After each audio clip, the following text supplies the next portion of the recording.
And now, for your listening pleasure, here's Polizzi and Rose, covering the week of media, marketing, and digital content news. This Old Marketing. Take it away, boys.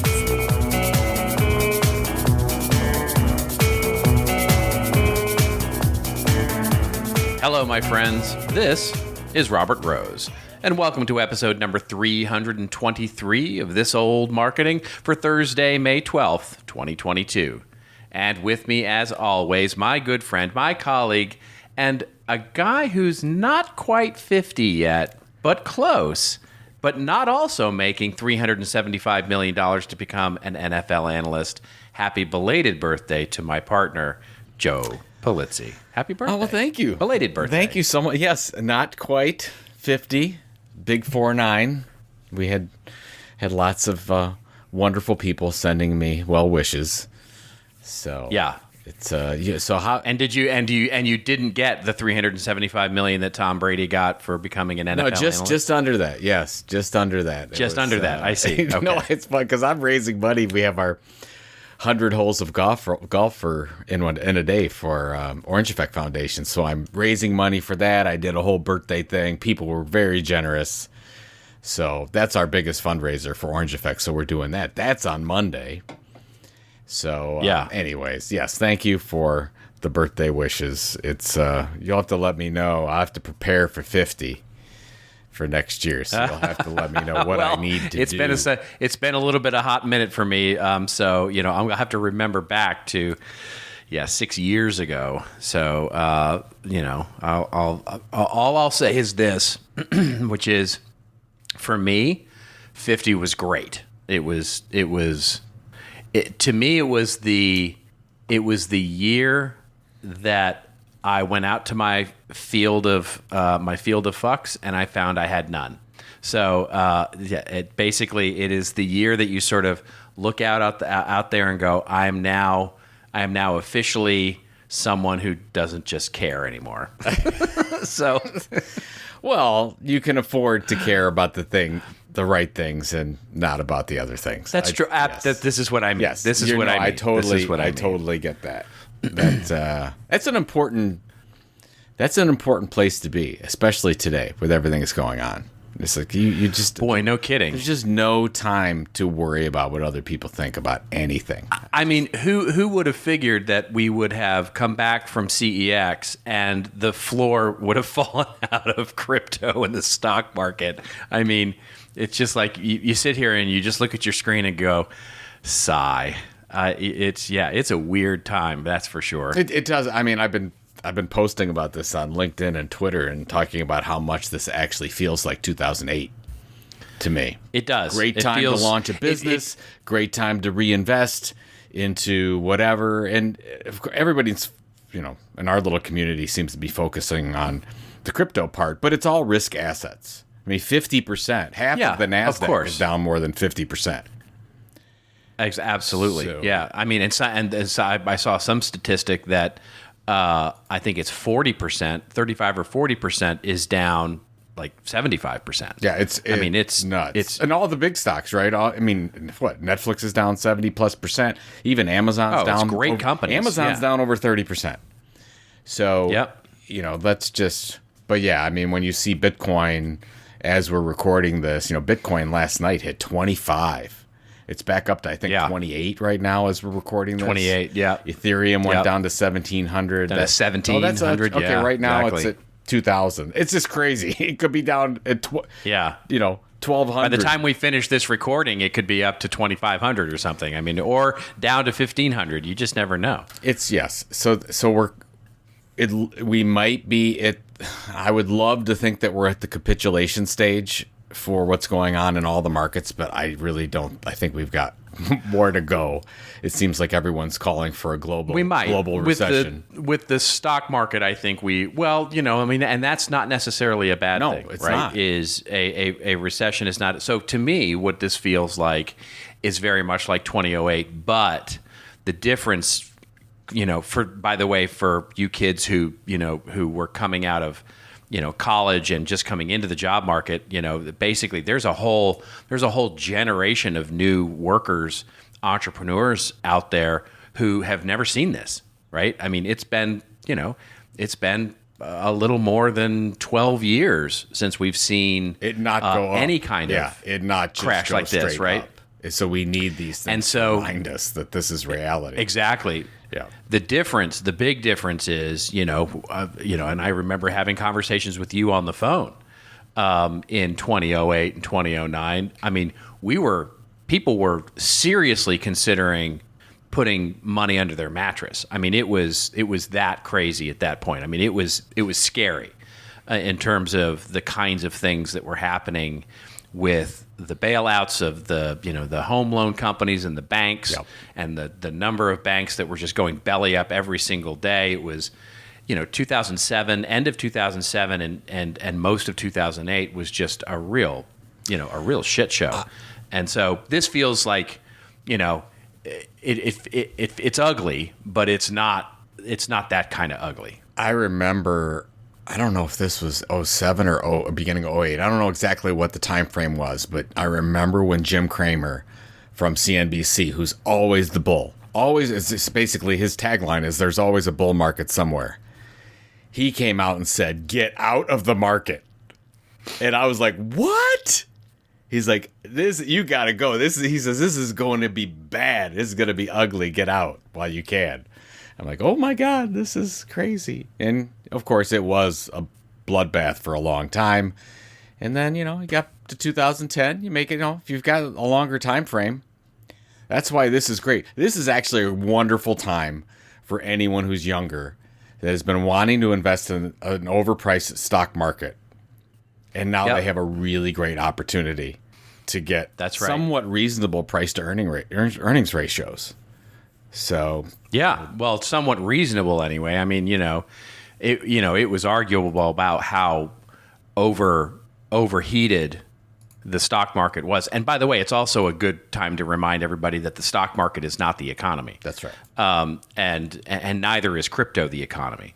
The economy is actually on relatively, inflation is obviously a big concern here, but the economy itself is on fairly sure ground at the moment. So, it's political, geopolitical things going on right now in Ukraine and everywhere else notwithstanding, the economy and our productivity and GDP and all of that is on pretty good ground. I think it's a really good time to remind people that we are not financial experts. That's right. That's exactly right. That's exactly this right. This is a content and marketing show. We are just a couple of chuckleheads sitting up in the theater seats heckling everybody. Well, I do want to say, I know we have a lot. I know we have a lot of news to talk about, but of course we had our Anatomy of a Content Creator show last week that we recorded before Creator Economy Expo, which was apparently very popular. We got a lot of great comments on that show, but it was an amazing show. But if we don't say so ourselves, but wasn't it wonderful to meet our listeners? There were a ton of them at CEX. Oh my God! We love the podcast, and of course, you and I made the trip out to Olive Garden, which we had to do. That's right. It was. I have to tell you, seeing everyone. So if you're listening, it's so great to see you in person. We appreciate. Oh my God, it was humbling. It was really humbling to get to meet so many people who listen to the show, and thank you so much for that.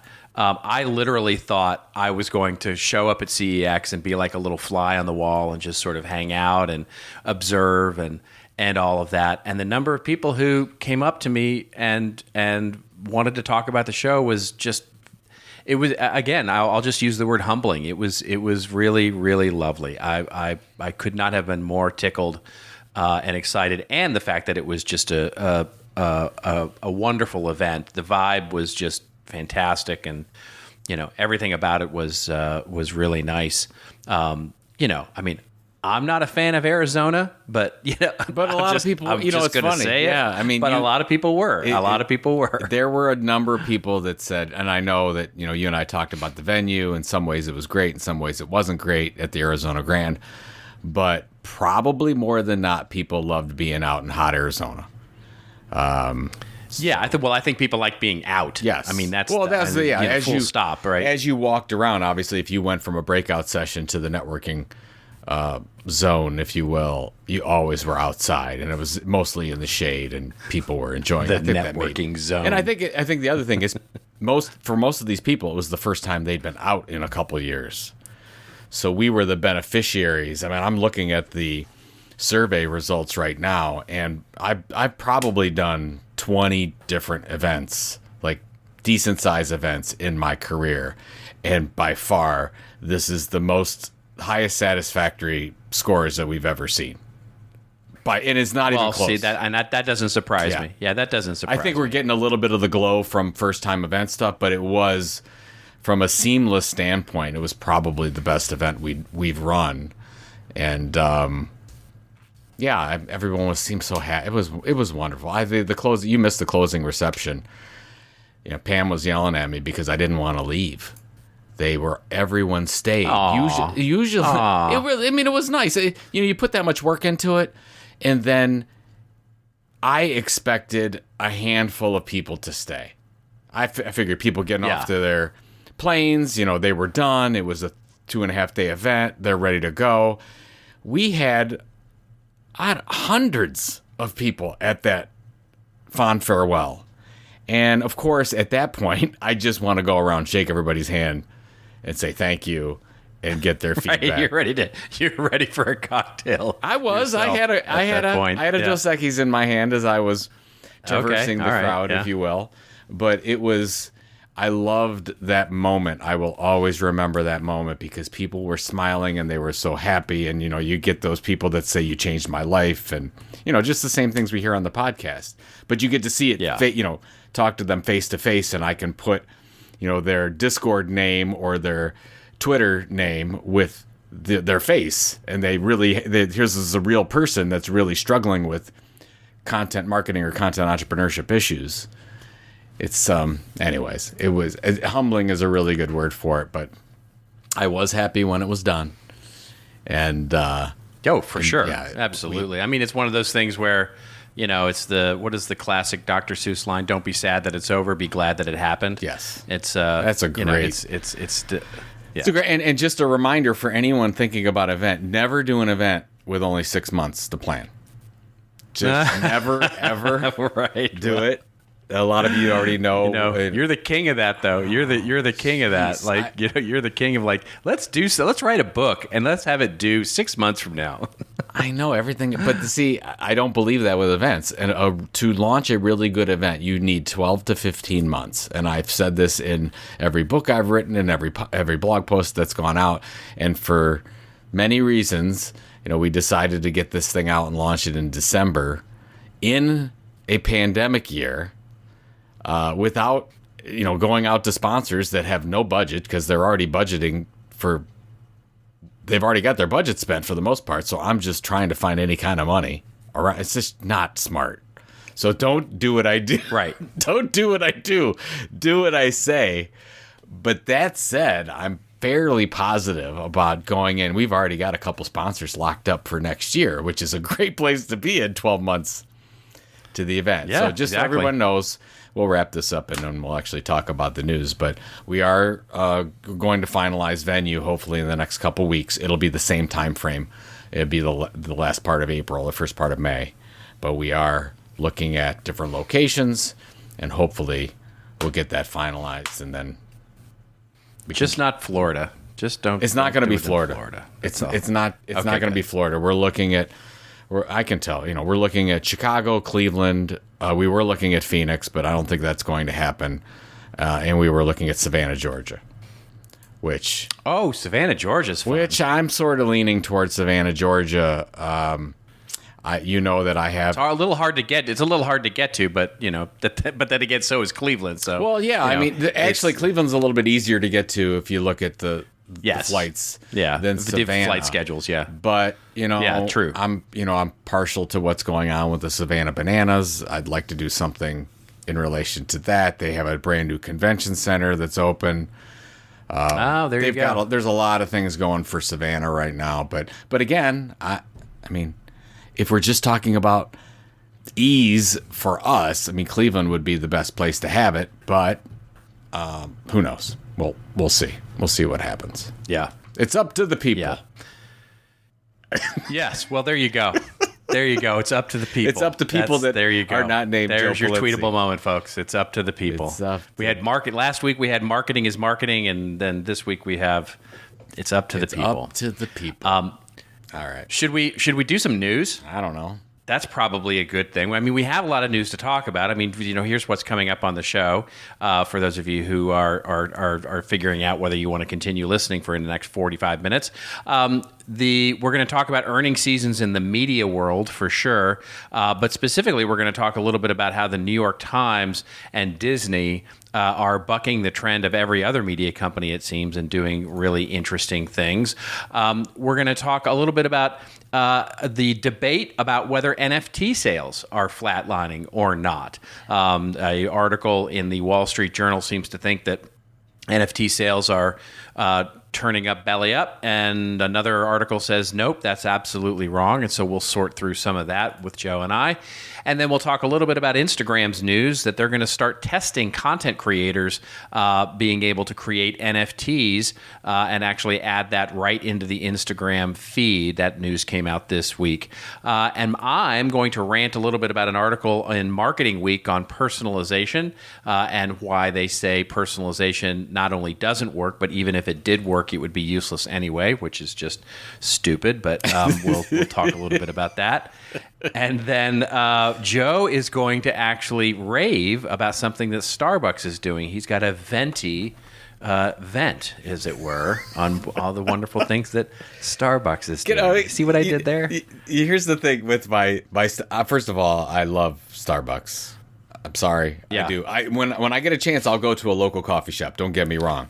But I do love... I'd much rather you go to a Starbucks and have your food rather than these, flaming hot chili burger fried cheese things that you're doing all the time. I'm concerned for your health. That was only Starbucks is fine. the Big Mac deal that was the most amazing deal on the planet. It was the Big Mac deal, and it was some other Arby's you went to, and you actually you frequent Arby's so often the logo subtle changes, and don't get me started on Arby's branding. Please don't. I'm going to have an intervention with you, a fast food intervention. But I do have to say, so I always do the call or the app ahead order system so that I can just walk into Starbucks and get my coffee or whatever the case is. But I cannot pay regular dollars with it. It has to be a gift card. So I will actually so it's funny, like I won't, if I don't have anything on my gift card, no coffee for me. You'll buy more in your gift card. No. That's classic. No, I don't do it. I won't. But what happened is, since I just had a birthday, I had a couple of wonderful gift card, people give me gift cards. So now I'm really good to go for a long period of time on my Starbucks. For your Starbucks consumption. Okay. Because for a while there, I couldn't get my latte because I had no dollars on my Starbucks app. Anyways, I see. But I digress. Let's go. You do. Yeah, let's do this. Let's go. We're going to open here with two media stories. The last, as we just talked about, it is earnings season, and we have seen quite a few companies fall flat on their face, and a number of values we just mentioned come out of the NASDAQ and the Dow Jones and so many different indexes. And media companies have been no exception to that. Netflix sort of sucking all of the air out of streaming media with its decline. And analysts and pundits alike can't shut up about the fact that streaming media is dead and there's no way to feed all these things, and subscription media is dead and all these things. But New York Times and Disney sort of bucking the trend here in their earnings calls. And the first one, we'll pair two stories here together. One from Axios, which talks about the New York Times, who has said that the Wordle acquisition, which of course we covered on this show, added tens of millions of new users and 193,000 new paid subscribers. The article opens up by saying the New York Times on Wednesday reported its second best first quarter subscription growth since introducing a digital subscription in 2017, thanks in part to the acquisition of The Athletic and Wordle in January. Executives may remain bullish that the Times will be able to meet its new goal of 15 million subscribers by the end of 2027. Investments in the company's core news product, lifestyle products like its cooking, games, and audio subscriptions, as well as its subscription bundle, will fuel that growth. CEO Meredith Kopit Levien said that the company intends to begin to introduce The Athletic into the Times subscription bundle in the back half of this year. Yes, but, says the article, the acquisition of The Athletic resulted in a year-over-year loss in operating profit, which was expected, which The Athletic cost $6.8 million in the first quarter. The article goes on to talk a little bit about Wordle and basically how it has really driven not only new sort of users, but as well as new subscribers as well. So we'll pair that, of course, with the Disney story, which is also really wonderful, also coming from Axios, and it's Disney tops 200 million subscribers across all streaming services, meeting Joe Pulizzi's prediction that Disney was going to crush it a couple of years ago, and they are crushing it. Disney is quickly closing in on Netflix's long-established streaming lead. That's an amazing statement right there. The entertainment giant has now 205 million paid subscribers across all of its services globally, while Netflix has 221 million. The company missed revenue expectations due to a $1 billion impairment charge from early termination of some licensing agreement. However, they are growing subscribers at a blistering speed, and the article goes on to talk through some of the financial situations there with Disney, ESPN Plus, Hulu, and Live and video on demand. What do you think about this? What do you think about what we're seeing from some of these sort of ancient antique companies, sort of drinking the milkshake of some of these newer startups? Well, it's interesting. Let's talk about Disney first. It's clear that Disney has all the advantages in the world because of their diversified revenue and profit streams, and their IP that they can leverage in multiple ways. It's the article that you just talked about with Disney basically talks about, they minimally said they said they're going to drop their $33 billion to $32 billion in investment in their content for their streaming networks. That will go down further, I believe, if I'm in a predicting mood. Netflix will go down as well. They'll all go down across the board because there's no way that these companies can keep investing that type of money into it because they're not going to get it out. Right, There's just too much competition right now. Yep. Consolidation is consolidation, coming, for sure. And you got to remember too. I mean, Disney is doing well, but their average revenue per user is so much lower than Netflix. But Netflix is like $14 or $15 per user, and Disney is like $5 or $6. Which, Disney's always been the lower price. They came out that way. They did a lot. But this is a side hustle for Disney. This is not their main business like Netflix. Well, we have talked about this because they've lacked integration for a long time with Disney Plus. If for some reason they decide to match up all the data they have and start, for example, selling me, Mandalorian tchotchkes because they've got my email address and they know that I love the Mandalorian, things are going to look, it's going to get really pretty for them. It's already a great business model. Disney is one of the greatest companies on the planet. Multiple revenue models. What's not to like, Disney, right? And everyone knows. I have the Disney business model from 1959 in my living room that I continue to look at all the time about how you run a media company. So there's that. On the Wordle, New York Times, again, I think we focus on the Wordle acquisition, which is great. My number one thing on here is I still think there's a huge opportunity in acquisitions, probably now more than ever before. But what you have to realize with the New York Times is it's not all about digital subscriptions. Those are doing great. But their print, they lost at the very bottom. Did you read that revenues from advertising grew 20%? Exactly. And print advertising was up?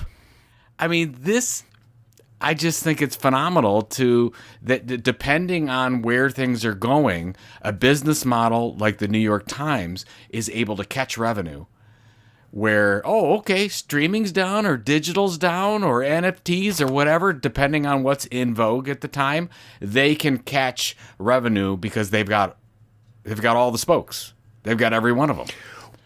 Well, this is something that you and I have argued for a long time with this whole multiple I mean, it really comes out of the idea of content marketing and what we talk about in killing marketing, which is the multiple revenue streams and the multiple efforts of acting like a media company gives you synergy that, quite honestly, is really hard to define.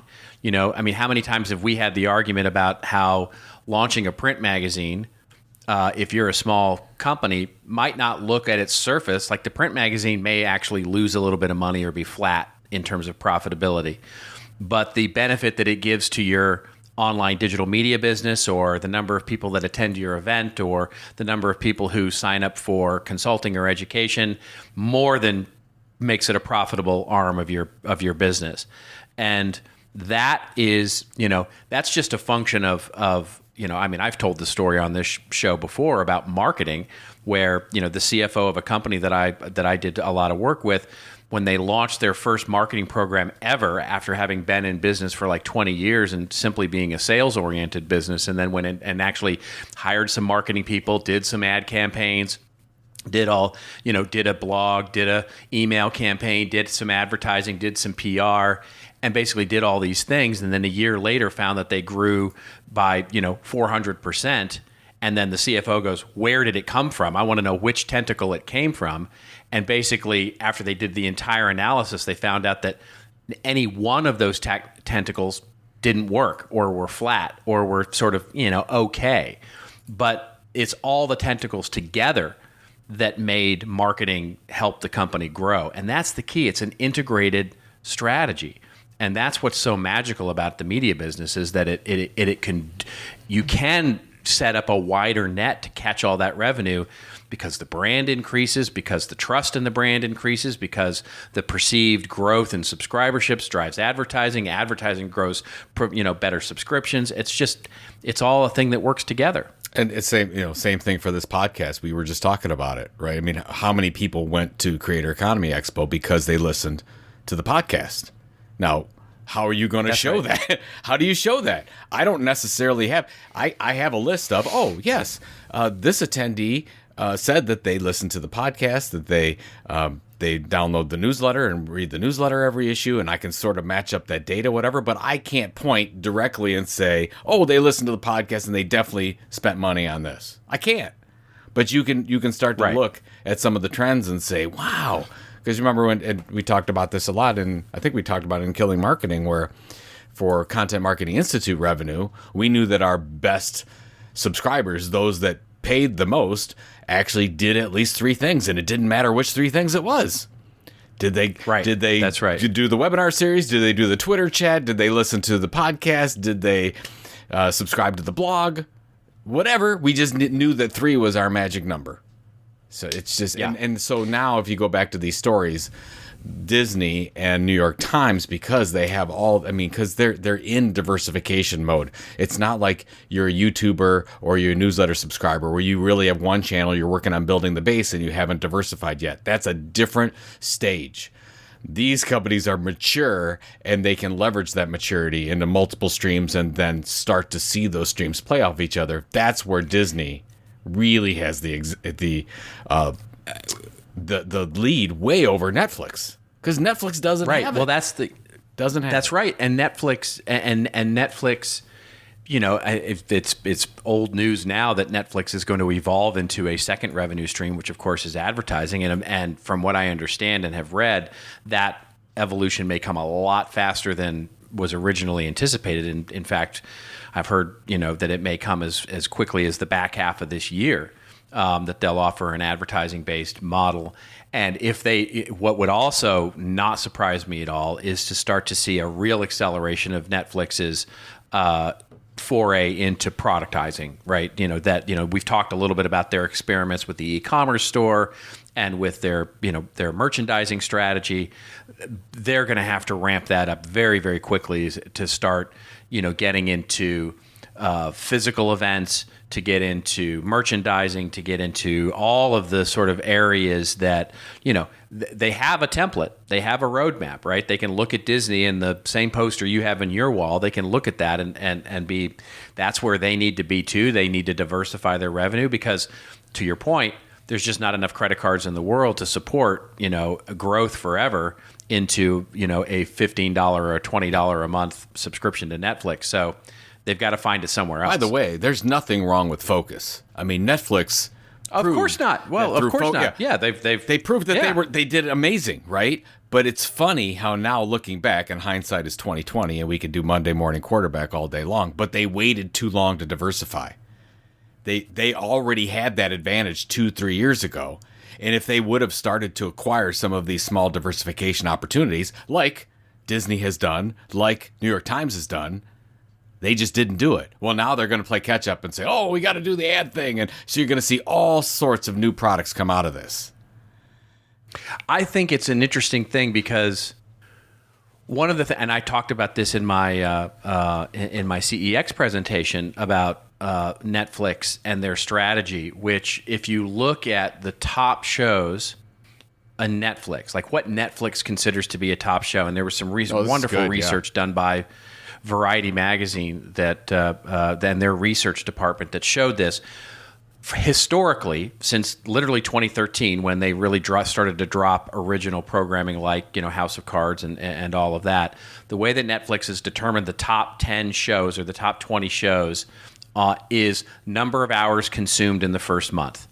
And so if you look at a show like Squid Game, or you look at a show like what you consider to be the biggest hits that are Stranger on Things Netflix, or whatever, right? Stranger Things, all those things. Most of in the case of Squid Game, for example, 70% of all views of Squid Game came in the first month. And what does that tell you? Well, what it tells you is that a lot of people were into Squid Game for its premiere, and then gave up on it.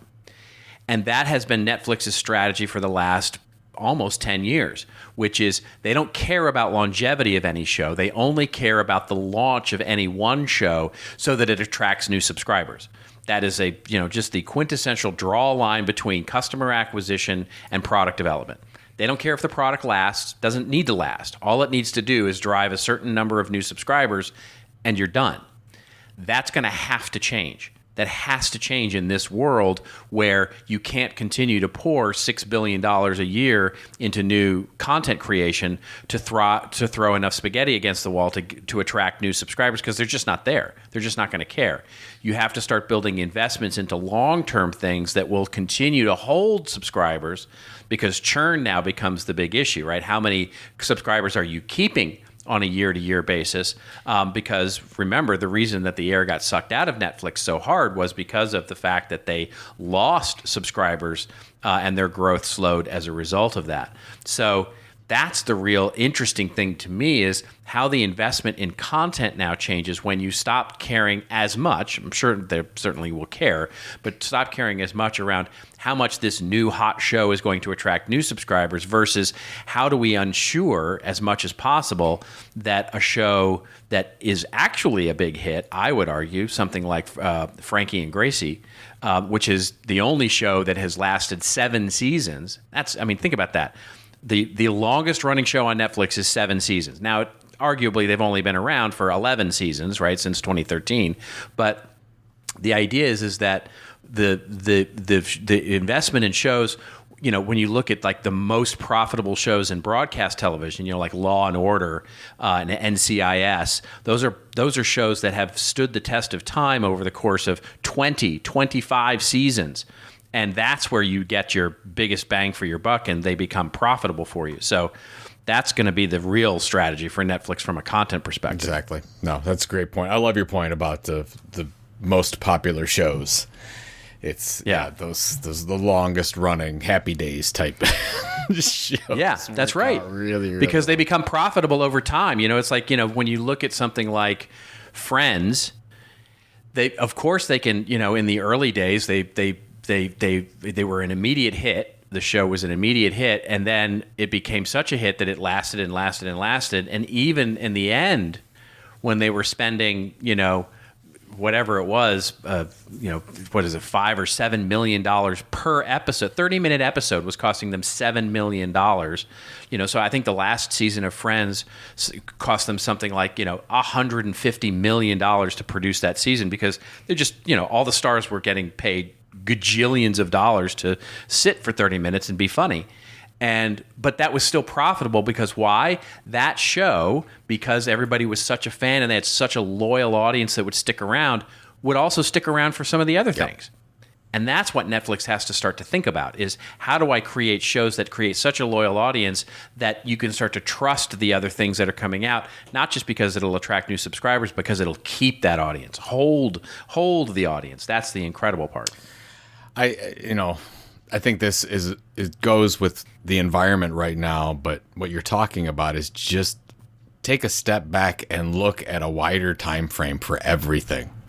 Look what we're talking about, what's going on in the stock market or with crypto right now. Look at Bitcoin, whatever Bitcoin's at right now, 28, 29. Just take a step back and look at it from a 10-year journey. And this is just a regular blip. Stock market, same thing. That's right. Just take the long. I mean, there was a big conversation at CEX about that, about how long it takes to get to monetization. We talked about it last week. It takes a couple years to really make this thing work. Whatever you do, we would like to shorten success or shorten your rate of profitability or whatever you consider success, but it just takes time. So even Netflix needs to learn these things. So there you go. That's right. That's exactly right. All right, moving on here. Let's move on to something that is really interesting, a big this is a fascinating thing where mainstream media and some of the niche media, just sort of, we talked about on this show, this was like a month ago when we were talking about the value of having a conversation around NFTs rather than sort of, drifting off to our polar opposite, sort of field. And it just feels like more and more organizations like the Wall Street Journal are just basically the only time they write about crypto or NFTs is when they want to dump all over it. And the only time that some of the other media on the other side wants to write about crypto is to make it seem like it's going to the moon. And neither is true. Yeah. The two stories we're going to link to here are on either side of this argument. The first comes from Wall Street Journal, which came out this week in a sort of a scathing article that says basically the headline is NFT sales are flatlining. Is this the beginning of the end of NFTs?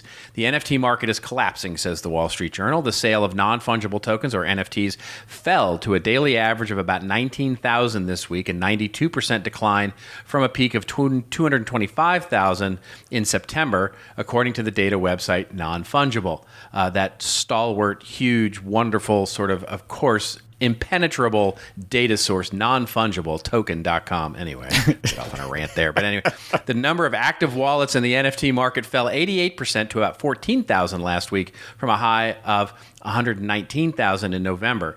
NFTs are Bitcoin-like digital tokens that act like a certificate of ownership that live on a blockchain, says the Wall Street Journal. And then the article goes through with a number of sources from nonfungible.com that talk about and show in ever more confusing ways how basically the floor has fallen completely out of it, and using the standard sort of McRib and the Beeple and the selling of the tweet of Jack Dorsey and all of that is sort all of the same examples. The ridiculousness of right. And that is then coupled with a story that is coming out of milkroad.com that says the headline is simply why the Wall Street Journal is wrong. And this goes on to then try to myth bust the entirety of the Wall Street Journal article by saying basically, a myth number one, daily NFTs or sales are down 92%. That's not true, they say, because OpenSea is hitting near all-time highs. Multiple records have been broken thanks to NFT collections like Moonbirds and Bored Ape. They actually show theirs in ETH, not in the number of sales, which is an interesting comparison because it's a little hard to compare apples to apples there. The number of active users has fallen off a cliff. They basically say and pull also. Nansen is their source for the wallet activity. Then they go on through the rest of the myths and sort of debunk, or try to debunk anyway, the Wall Street Journal article. So where do you come down on this sort of fight that's going on right now that says NFTs are gone, done, floor's falling out, that's the end of the end? Or no, this is great. It's just beginning the explosion. Well, obviously, if you look at if you look at the floor, which for those people who don't know the floor, it's like the lowest possible price you could purchase an NFT at. Bored Ape Yacht Club, it's gone, it's been halved. Just like Bitcoin has, just like Ethereum, all of it. If you look at CryptoPunks, the same thing. I mean, CryptoPunks at a time were selling for like 120 or 130 ETH for just a regular one, and right now I think it's around 50.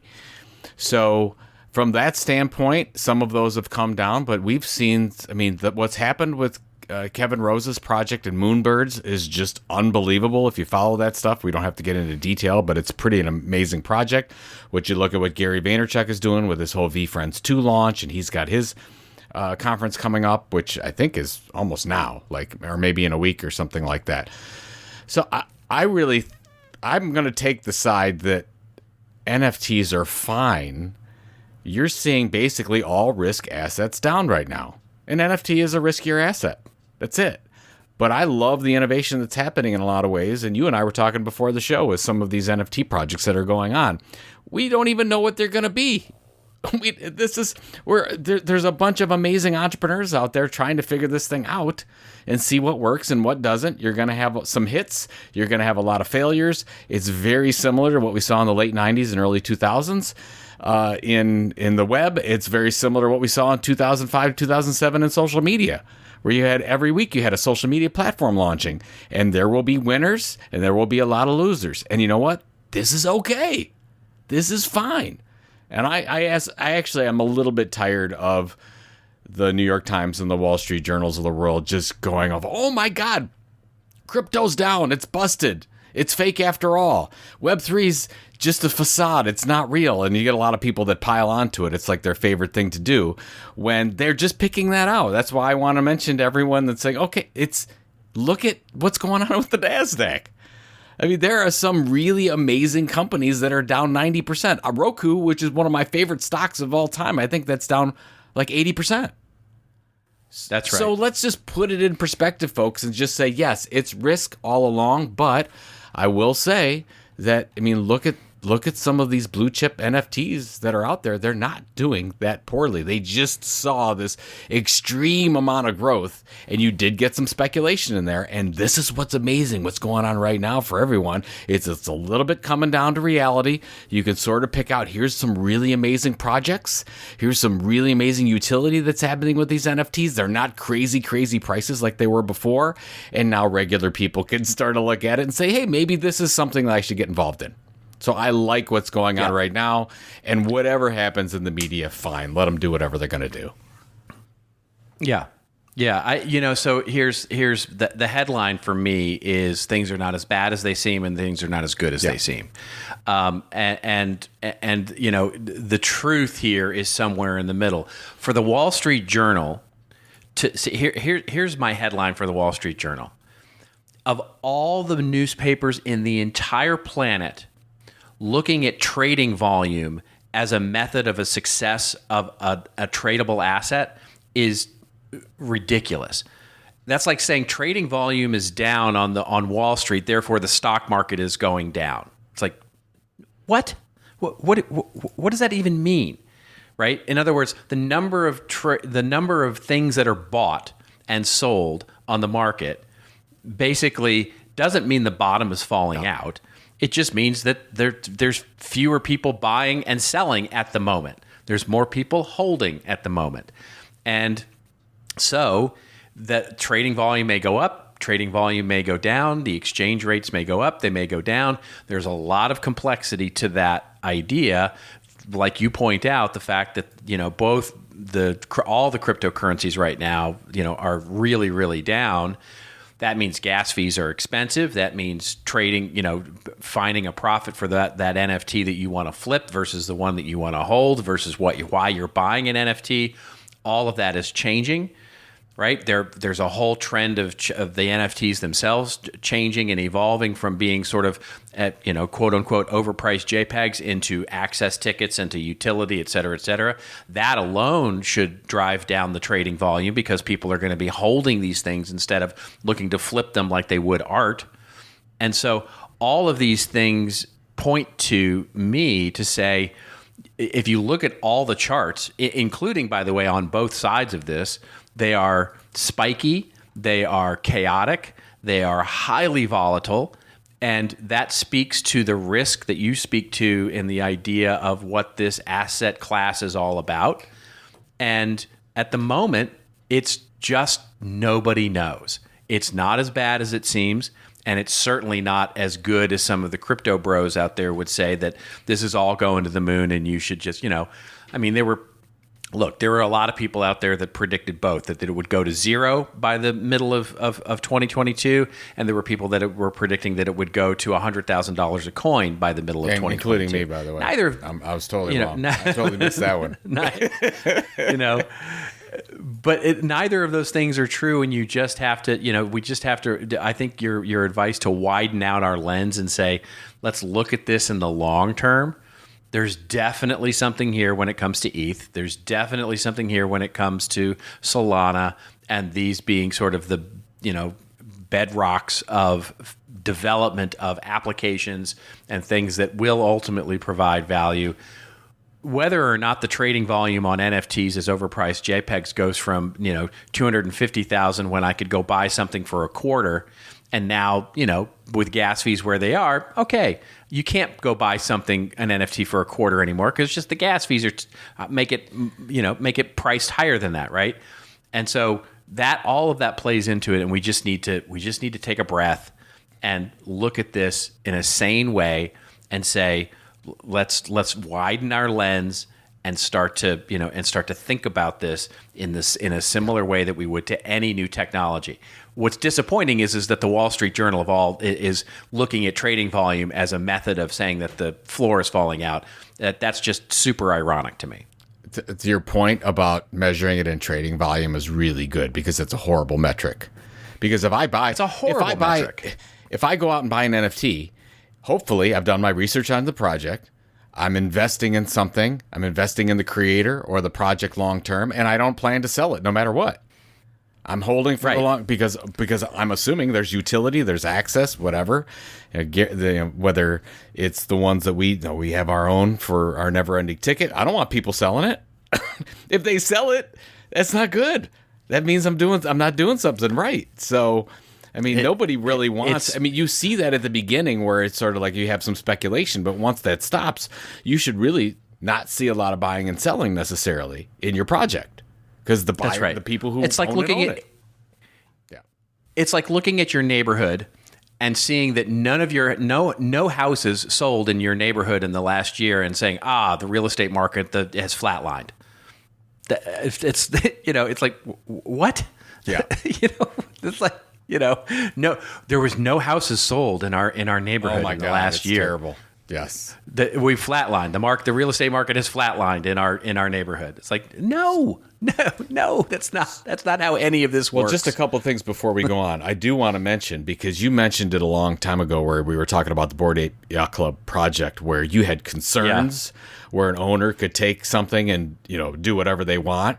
I listened to a podcast, Kevin Rose's Proof podcast. I think it's the April 24th episode that he did with Gary V.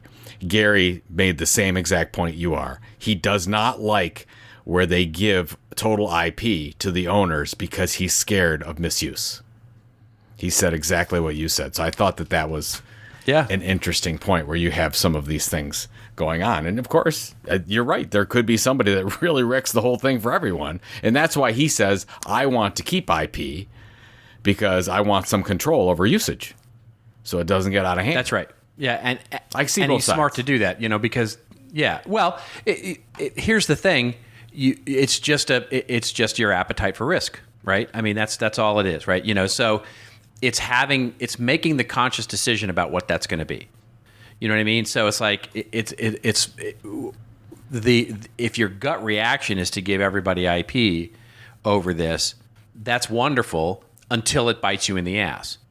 And so the key is to make a conscious decision about it and make it very clear up front about why you're not doing that. And I think, he shares a great last name. Let's just be do you know his real name is Robert? No, really? Oh, yeah. Wow. Yeah, it's either his middle name or Kevin is his middle name, and he changed it. Yeah. By the way, Kevin Rose is the founder of... Little fun fact. And by the way, he's Yeah, the founder of fact. Dig. If you remember Dig back in the early social media days. That was the very first podcast I ever listened to religiously. And then when I really started to get NFTs, I was listening to Kevin Rose's podcast. It's changed names a few times, but he launched the Moonbirds project with his dev team, and it's really taken off and become one of the most popular projects. And I don't own one, by the way. But I've been watching kind of how things are working, and it's a very interesting project. A lot of people are. Yeah. I talked to some people at CEX about it, and they were very bullish on the whole project. So there you go, for whatever that's worth. There you go. All right, one last story here, then we'll get to Rants and Raves here just to cover off this, to sort of complete our circle this week. And this is Instagram. This news, actually breaking news, really, because it came out literally 3 days ago. Instagram has announced that it will start testing NFTs with select creators this week.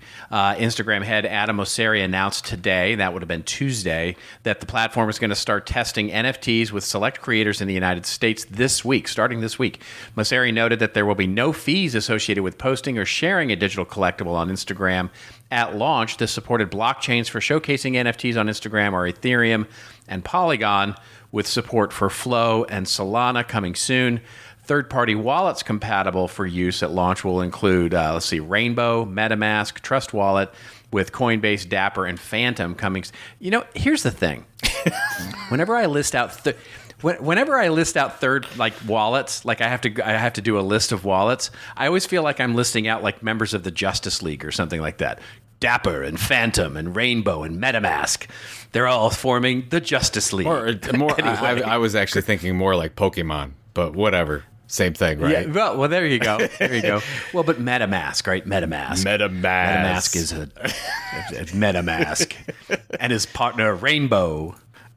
It's anyway, sort of like creators and people it's who it's like the web, what did we get into the web 2, web 1, web 2 days where that was all funky names. I mean, it was all about space then. It was like Netscape and and all of that. It was all like futuristic sounding stuff. We're just old, and it was always. And then Web 2.0 was all about like removing vowels. Right, you had to remove all the vowels and capitalize weird letters to start your name. Go ahead. Anyway, but I digress. Yes. Adam Mosseri on his Instagram post basically announced all these things, and then of course they announced all the players. I actually went through all of the players that are being a part of the beta test, if you will, here. Of course, Gary Vee is one of them. The two that just sort of screamed out at me were, one is Jaden Smith, which of course is Will Smith's son, and Gary Vee. The rest of them, there's some really interesting visual artists there, but I was struck by Gary. I was struck by Jaden Smith. There's one that's a clothing brand. So clearly they're sort of taking a wide net at this and sort of seeing what's going to work and what's not going to work from an NFT perspective. And I think this is a really interesting idea. Just to our discussion about NFTs just a few minutes ago, I think this might be a really interesting foray if they start to build in some of that access, or if brands can start to build in some of that access. For example, if I'm a brand, can I make an NFT that provides subscription to a newsletter, or provides for attendance to an event or a webinar? And if I can start to do that, that makes marketing on Instagram, even from a B2B perspective, even more interesting than it is now, because you're limited so much on Instagram about what you can link to and how you can link out to it, link in bio, and all that stuff. So I think there's a really interesting play here if they make this work. I like the, trying with a small group of people, whoever those group. I mean, I like the fact that they're testing this thing. It's basically they're talking about digital collectibles. There's not a lot of utility or access here. That's it's just artwork. But here, who gets to choose that, right? I mean, I guess that's the key. Is like, you're gonna. Anyway, I don't. go ahead. I have some questions too. interrupted. Like I don't even know yet, and we'll have to find out. But is this minted on Instagram? Are we using a third-party service? It is. Yeah. So No, so it this, is. This, They're minting it on Instagram. By the way, and I've got no problem with what Meta's doing here, but everyone should know that Meta wants to build a Web 3 that's not a Web 3, that's really inside of Meta's universe. So the more that Instagram, the more that they can do this and mint their own things as part of on their own platform, the more that they can create their own separate internet experience, which is what they've always wanted to do. And whatever, I don't have a problem with it. Private company, people enjoy using their services, whatever. But I would just say, just be careful. But I do like the fact that it's onboarding some people that are not used to this and they can try it out. All that stuff is really good because you've got to start somewhere. Yeah. Again, we're at the very early stages. And the interesting thing to me is that it's much, for me, because of exactly what you just said, it's way more interesting to me as a marketing platform than it is where I'm going to build my portfolio if I'm an artist. In other words, it's way more interesting as an NFT to access to something on my site than it is where I'm going to build my digital, my little, sort of gallery, if you will, where I'm going to sell my digital art. Because totally exactly to that is like, do I really want to build my gallery within Facebook and Meta? Or do I want to build my gallery somewhere else where I own that, the ability to take down and burn and do whatever I want to do with the pictures as I want to. But as a marketing thing to provide access to my content, now it makes all the sense in the world because it's literally just a fancy and newfangled ad is what it is. Yeah, I would agree. So hats off to them. We'll see where it goes. Is it Adam Mosseri? How do you pronounce his last name? I don't know if I'm pronouncing that right. He's very passionate about NFTs. Yeah. Very much he really so. moved in this direction. My big concern about their business model is they're getting their lunch eaten by TikTok right now. And I don't know if everybody. I don't know if heading in this direction is helping them right now. We talked about the difference between focus and diversification. Maybe they need a little bit more focus right now than diversification because of what TikTok is doing. But hey, what do I know? Yeah. There you go. All right. Well, that feeds and segues beautifully into our Rants and Rave section where Joe and I go off on a little bit of a rant or a little bit of a rave that makes us feel like... Do you realize that Tom Brady is leaving $15 million on the table by playing another year for the Buccaneers? Because basically Fox has said, whenever you come over, like it can be next year or it can be 10 years from now, you're going to get $375 million for 10 years. I can definitely believe it.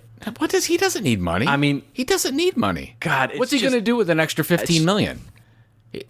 I know. It's just insane to me. He is. Here's the thing. I'm just jealous that I'm not Tom Brady. That's the real thing. Yeah, the GOAT wants to play. He wants to play, man. Yeah. He's still got that competitive spirit, and he can actually still play. I know. So he should stay out there as long as he wants to. Yeah. Well, I mean, it's different than Roethlisberger. All apologies to certain people that listen to the show. Roethlisberger, everyone knows, was done.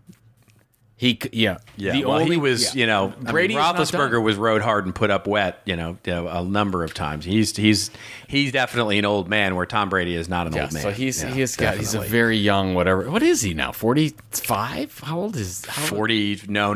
He's 44. I think 43 or 44. He's getting younger. Yeah, he looks younger now than he did when he came out of the draft. I know.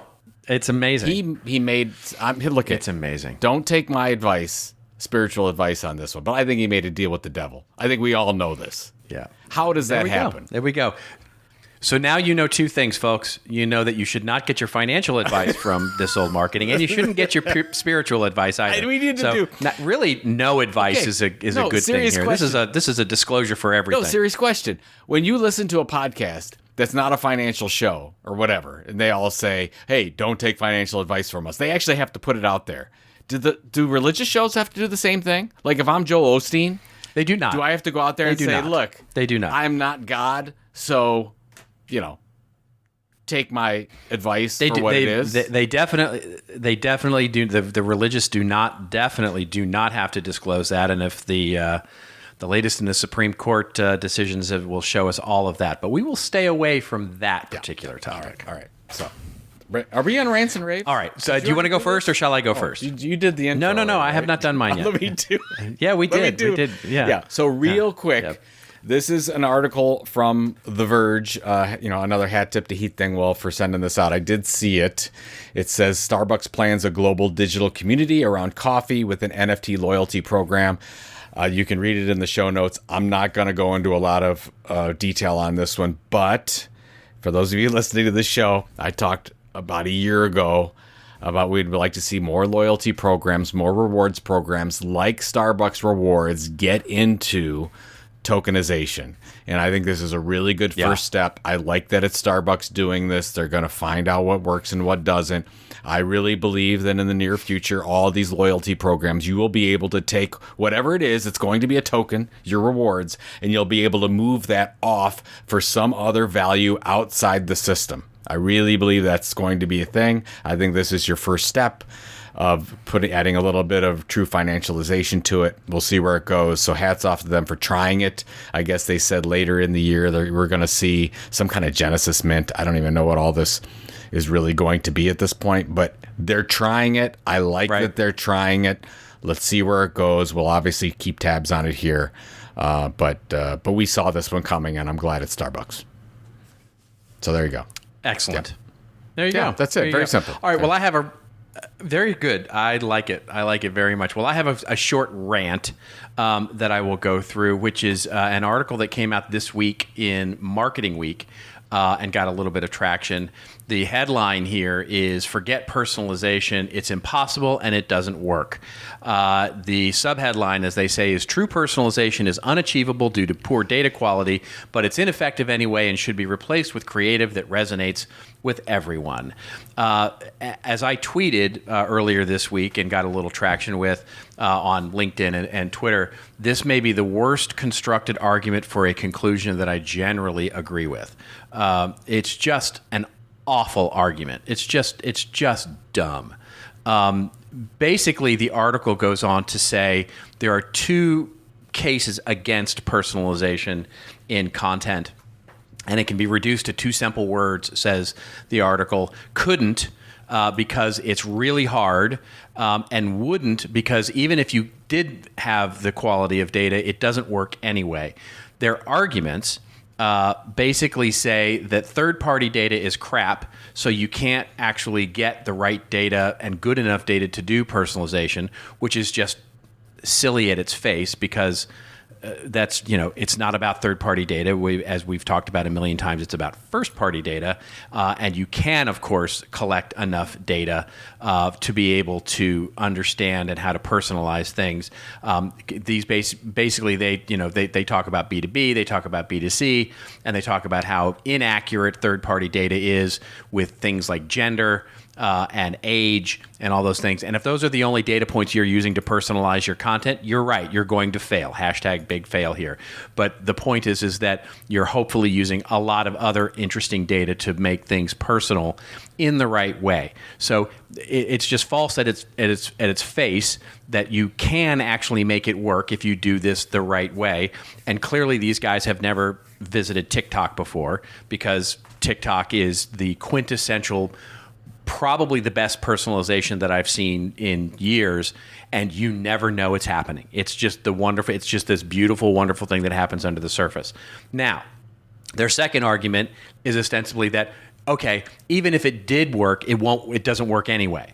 In other words, they say basically the high price of personalization it makes it ineffective. Then they use the example of Disney. This is such a crazy argument to me. They make that Disney is the most creative studio that's ever existed and doesn't personalize things like WALL-E or other movies, because that would be ridiculous, and they're trying to make content that are designed for all children, and that's what makes it work. Basically, as they say, there's never been a successful piece of personalized creative in human history, which is just false at its face. Not to mention the fact that targeted content, let's distinguish targeted versus truly personalized. But we've talked about on this show, and I've talked about in many of my workshops, the idea of how House of Cards, one of the reasons that House of Cards for Netflix was such an incredibly popular show was because they targeted, based on your content consumption, they personalized the trailers. They made at least a dozen different trailers for different segments of their audience that you would see. If you were a David Fincher fan, you saw a dark, wonderful, moody sort of trailer. If you were a Kevin Spacey fan, you saw Kevin Spacey. If you were a politics fan, you saw a political drama trailer. All of that is this is just lazy reporting here, and in terms of the ways that this work. The conclusion is you can't personalize. But even if you could, you shouldn't do it anyway.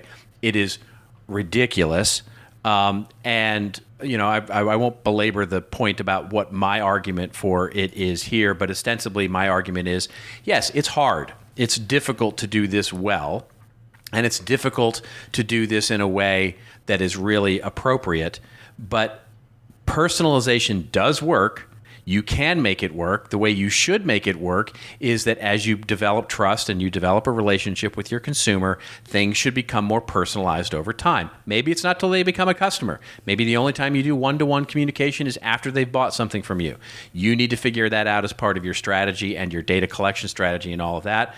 But the ridiculousness of this article, and the number of people, by the way, that are out there saying that it's brilliant. This article is brilliant. They happen to be mostly, people like, cough, Mark Ritson, cough, is silly. It's bad advice, and so don't listen to it. That's my rant. Well, it just saved me. Now I don't have to read it.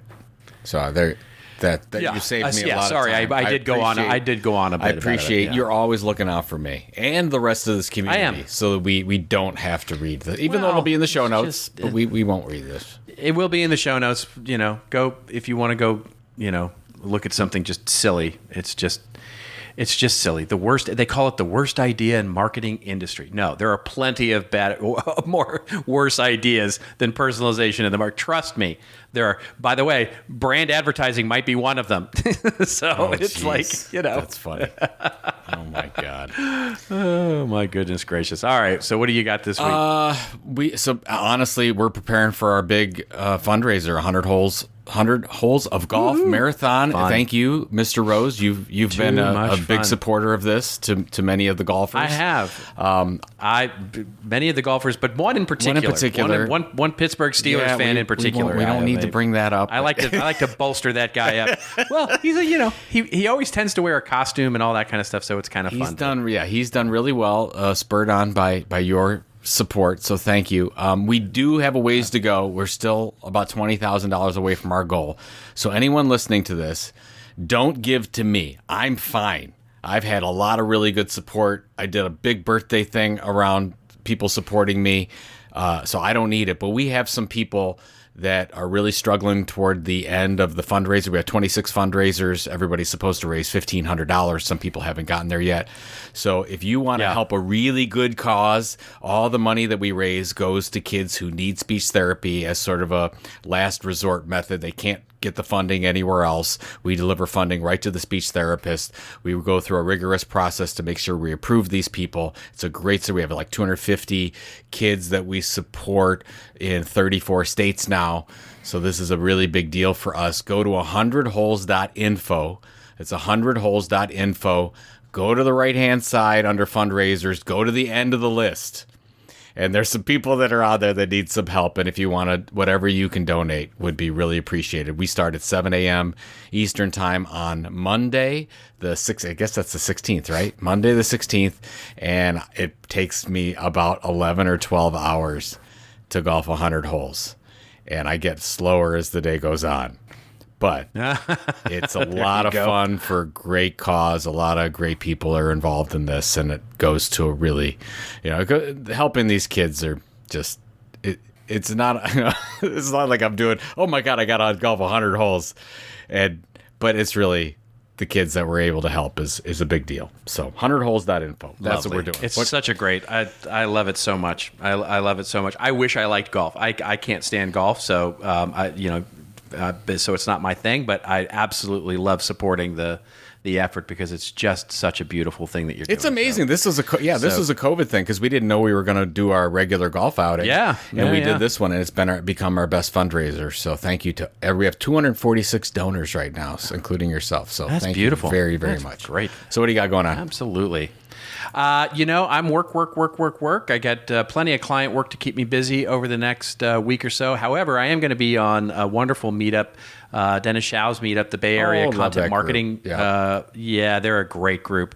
So if you're interested in attending that at all, I'll give it a quick shout out here. There is a short link here. It's bit.ly. So it's a bit.ly link /Web3-Rose. I'm going to be talking about Web 3.0 and how it really plays into the idea of content marketing, and we'll have a fun discussion on that. That's next Thursday, I think. So the fun times there. And other than that, just heads down trying to get some work done and get some writing done, get my new project, of which I should be ready to sort of announce in an official capacity. Some of you have already found it and done all of that. But in the next couple of weeks here, I'm going to be making the big announcement and all that stuff. So busy at work on that too. Excellent. So fun Looking times. forward to it. That's awesome. All right, ladies and gentlemen, that is it. Thanks to all of our wonderful contributors for this episode. That includes, of course, the wonderful Heath Dingwell, which helped Joe out with his rave, at Heath Dingwell on Twitter. Bernie Borges, hi Bernie, at Bernie Borges on Twitter. Stephen Davis, the amazing Stephen Davis, who gives us wonderful ideas and fantastic analysis, at Wired Disability on Twitter. Alex Chambers, who has the weirdest Twitter handle ever, is _hi_Alex_. Not sure why you have the actual last underscore there, Alex. You don't need it on Twitter, but God bless you for having it. James Gardner, of course, at James Gardner on Twitter, and Joe Begonis, and who is at the Begonis on Twitter. Thank you all for your wonderful contributions to the hashtag, and we wanted that from you.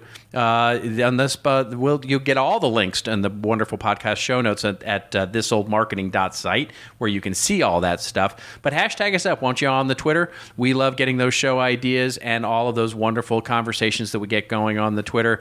And you can dive into at thisoldmarketing.site any of our other 322 episodes. Remember, folks, it's your story to tell. Tell it well. We'll see you next week on This Old Marketing.